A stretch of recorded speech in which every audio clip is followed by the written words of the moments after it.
Though summer travel season is officially in the rearview mirror, you might already be thinking about your next vacation. For over 25 years, Bonaventure Travel has provided first-rate travel services to their clients, and this morning I'm joined by President Michael Kroeker to talk all things travel. Good morning, Michael. Good morning. Thanks for having me. Well, it's a pleasure to have you back here in the studio. I want to begin by asking you about your summer. Where does a travel professional travel? Well, actually, I had the pleasure of escorting a group to Newfoundland at the beginning of August, and unbelievable part of the country. Every single Canadian needs to see our own backyard. Well, we were chatting off the air, and the East Coast is a place I have not yet been, and I really am so eager to go. It feels like a totally different part of the world, doesn't it? Absolutely. Yeah, no, you don't feel like you're really in Canada. The landscape, the people they're nice everywhere, but something about Newfoundland that is a little different. It's pretty special. Well, I mean, it's pretty high up my list. So here we are. It's now September. Students are headed back to school. Others back to work. Maybe dreaming about their next getaway. When you were last in Europe, you were talking about the joys of the river cruise. One of the most intimate ways to see Europe or perhaps Africa. Yeah. But you have to get there, right? And today we're talking airlines. I'm sure a favorite topic of so many of our listeners. Yeah. So here in Canada, we've got two main options, right? There's the full service versus low cost carrier. Mm-hmm. What's the difference between the two?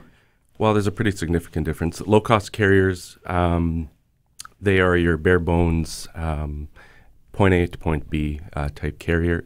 What they've essentially done is they've stripped all the services, and you can now bundle it or add them in as you choose, versus a full-service carrier. Some might debate the full service versus low cost. What is the big difference? But when you actually are traveling with a low cost carrier versus a full service, there's a significant difference, especially when things go wrong.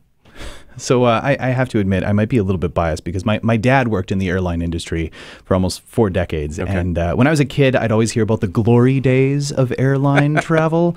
I think those have kind of been stripped away now. Yeah, they have. Can you talk a little bit more about that difference between kind of traveling on a low-cost carrier versus the full fare service? Well, for example, low-cost carrier, they're going to charge you. They're going to charge you for everything. Your base fare, then they're going to add in any luggage. They charge for carry-on. They sometimes charge for printing your boarding pass. And they have such a small fleet of aircraft that they don't have too many options. So they have to keep those costs as low as possible, versus someone like Air Canada, who has a humongous fleet, massive network. And when things go wrong, there's a backup plan. And that's probably the biggest difference between a full service and a low cost carrier. I'm just kind of curious though, in terms of how the name works. A low cost carrier, I'm all for cheap travel if it gets me there more regularly, if I can do it more regularly than I do. Does it keep the cost down? It does keep the cost down. I think there is a purpose for low cost carriers. I know actually at Price yesterday, for example, they've really helped with competition. I think competition is great. On one particular route because I do a lot of corporate travel, Winnipeg, Edmonton, Swoop, for example, has come into that market, and it's really helped drive down prices with both WestJet and Air Canada.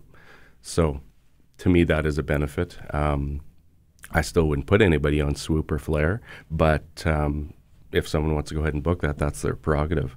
Yeah, I guess healthy competition is a good thing, right? If it drives the cost down for the rest of us, it definitely makes travel a little bit more accessible. So I think I know the answer to this one. Why do you choose not to work with a low-cost carrier? Well, first of all, we don't have any relationship with those low-cost carriers. They've kind of cut us out completely, and I personally will support a company that supports me. We have a very, very strong relationship with Air Canada and WestJet. Obviously, those are the two dominant carriers in our Canadian market. And I know that when something goes wrong, I have someone backing me up. I have a contact. My sales BDM is with Air Canada is located in Edmonton. I have another sales BDM with WestJet in Toronto, and I can pick up the phone, call them. There's lots of support. I guess this kind of plays on that same idea. If someone were to book their travel with you, with a travel professional, and booking their airfare through one, is there an advantage to that? Yeah, there absolutely is an advantage. First of all, the price is the same. We do typically charge a service fee because I do charge for my time, but that also comes with support. So if there's something does go wrong, most of my clients have my cell number, or we have an after-hours number. You can contact us, and we will help. Prime example, I had a client in the last year traveling to New York, and the flight was late or delayed out of Toronto to LaGuardia. And by the time he got out, disembarked the aircraft, got back to the customer service agent, there were 200 people in line. At that point, he contacted me. I already had him rebooked for the next morning, and I had him a hotel at the Sheraton Gateway in the terminal.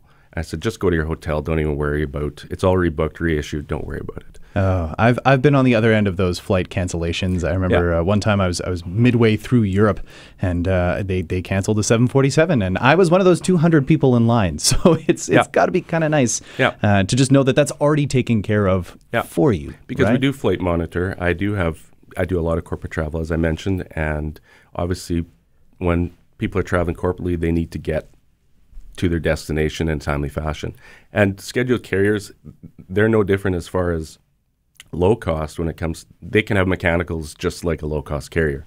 But when the full service airline has a mechanical, they usually have an aircraft, a spare aircraft that they can pull and put into service, versus someone like Swoop or Flair. They might only have a total of 5 aircraft in the entire network. So when something goes wrong, you're hooped.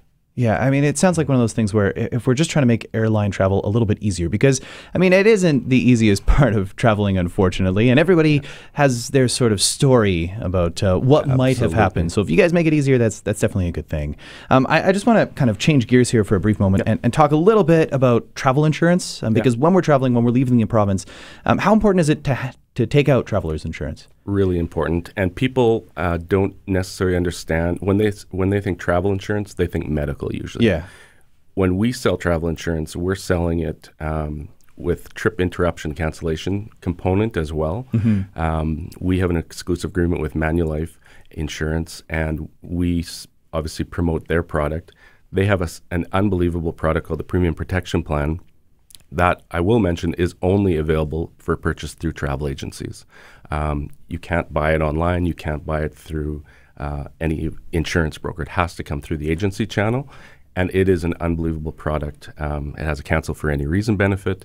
It also has up to $10 million in medical coverage. And a lot of people, they think they have their Blue Cross or their annual policy through work, but there's a lot of caveats. You have to read the fine print. Or they book it on a credit card, right? Or they book it on a credit card. You think you're covered there, but... You think you're covered, but you have to read that very carefully. I sell against credit cards all the time, and people say, oh, I have coverage. Well, have you actually read the policy? Because you don't. You're covered up to maybe on a single trip $2,500. Well, ours will cover you for the sum insured, and it's an unlimited amount after you've departed Canada. So it is really important to read the fine print and see what you're actually buying. Oh, well, all important parts. I just want to close by asking one more thing. So I talked about, I began by asking you about the summer, where you last traveled. Where's your next destination if you had to pick a place on the map? Oh, to pick a place, I think I'd either go back to Asia or to Europe. But unfortunately, well, not unfortunately, but I have to go to a conference in the Riviera Maya in September. So tough. I'll suffer there, I guess. I guess so. Michael, thanks so much for coming by the studio today. You're welcome. Thanks for having me. So if you're looking to book your next trip, whether that's a weekend getaway or perhaps something a little bit grander overseas, maybe a river cruise, Bonaventure Travel provides the first step to a hassle-free travel experience. You can visit them online at bonaventuretravel.ca or in person at 428 Academy Road. And if you want to do a little bit of musical traveling, don't forget to tune in to the wide world of classical music on Saturday afternoons from noon until 6, brought to you by Bonaventure Travel.